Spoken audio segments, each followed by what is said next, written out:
Eric, happy St. Patrick's Day. And all of the green blarney on for you too. When you look out the window in New York, do you see people wearing green? And No, I think the Irish have decided to sort of cool it a bit this year. I, well, we are far away from where the bars are, so we wouldn't know where the Irish are gathered. But I suspect with the bars being closed, although they can drink out on the street, I guess. yeah, I don't know. It must be a rather subdued St. Patrick Day, though. you may hear it tonight. Who knows? Well, we'll find out later. Okay, so I think my question today is what exactly is a particle? Well, it's a very good question, actually, because it isn't what you think it is. When we talk about a particle, we're talking about like a particle of rain, something that, is kind of enclosed and of a fixed size. Yeah, I think of a grain of sand. A I grain of sand, yes, those, think of those are those dust. are those are particles. Mhm. Particles at the lowest scales of the universe. That is not what a particle is. A particle, first of all, is made up of vibrating strings. Now, when strings vibrate, for example, all particles of what we call energy vibrates between being 1 Planck length and 2 Planck lengths in size. So they're vibrating back and forth like a heart valve vibrates or something like that. And the size of the particle is the vibrational extent of the vibration. In other words, if something vibrates between a Planck length of excuse me, a string vibrates, and strings are completely elastic. They can vibrate any way they want. If their maximum diameter is 2 Planck lengths, then we say it's a particle of 2 Planck lengths. But what it really is a string vibrating to a maximum extent of 2 Planck lengths, or a trillion strings, a huge number of strings. But there is nothing enclosing that size. It's just that this is what they're doing. And that space is kind of sacred. Or you can compress space down to the size where each of the vibrational extent of the particles of space touch one another, but they cannot intrude into any other particles space. So in other words, space can also be compressed, but only compressed up to the point where the one particle is packed right next to the other. And I coined the term pack space, my terminology, to reflect this. And Granularly packed space.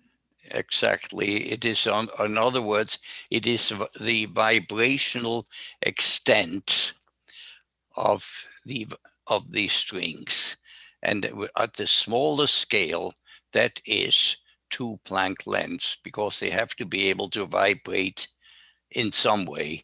And the simplest form of vibration is one that is in and out. So we don't know that this is the vibration, but all of the aspects that we explore in the book suggest very strongly that it is, and it matches up with things like the Hawking radiation calculator, and let's forget what that means, but it gives us a feeling that that is indeed the smallest size of a particle, the smallest size of a singularity to which you can compress mass is 1 Planck length. The 1 Planck length will collapse no more, no matter what you do. It is not like in our mathematics where singularity tends to zero. In the universe, there is no zero. The concept of zero is a mathematical concept. It does not reflect anything that goes on in the universe.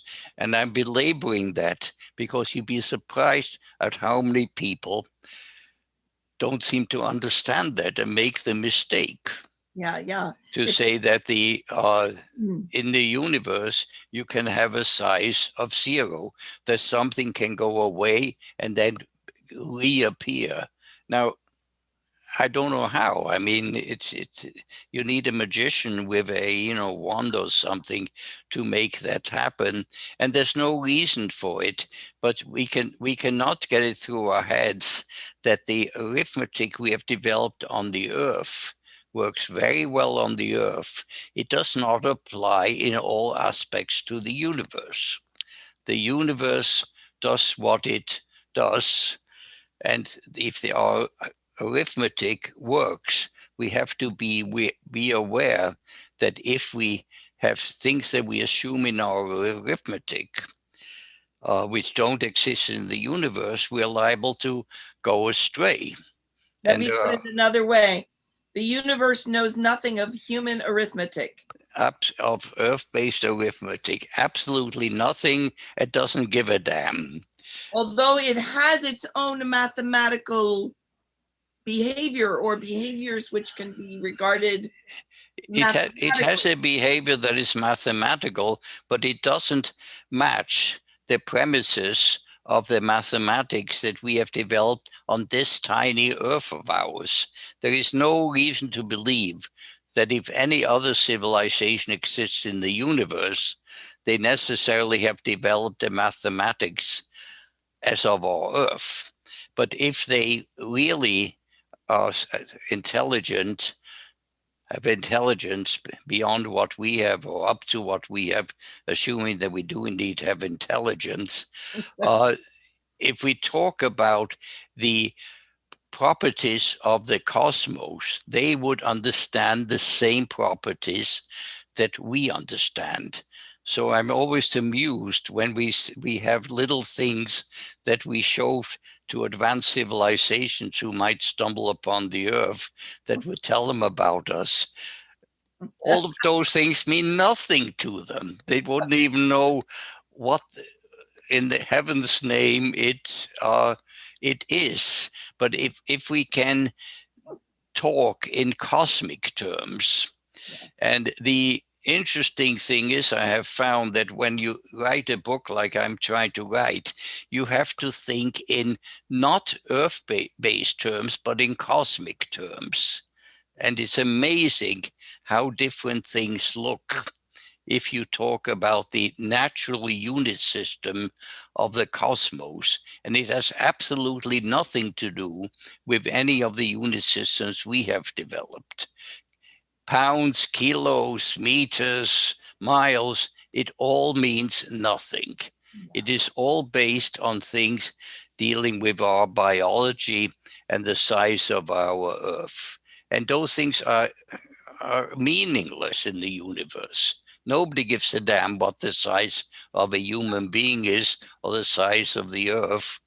And I mean, think about what has happened biologically. We had dinosaurs ruling the Earth for 200 million years, and now we have Homo sapiens. Now, the dinosaurs were bigger and stronger and everything. Things they didn't have the ability to pass intelligence on from generation to generation. And they were cold-blooded, so they were wiped out by their first meteorite that obscured the sun. But how shall I put it? They didn't seem to need a zero. They did not seem need a zero. It's a convenient human construct. And in fact, it isn't all that old. It's an Arabic construct, and it only goes back a couple of thousand years, if that, maybe less than 2,000, somewhere between 1,000 and 2,000 years.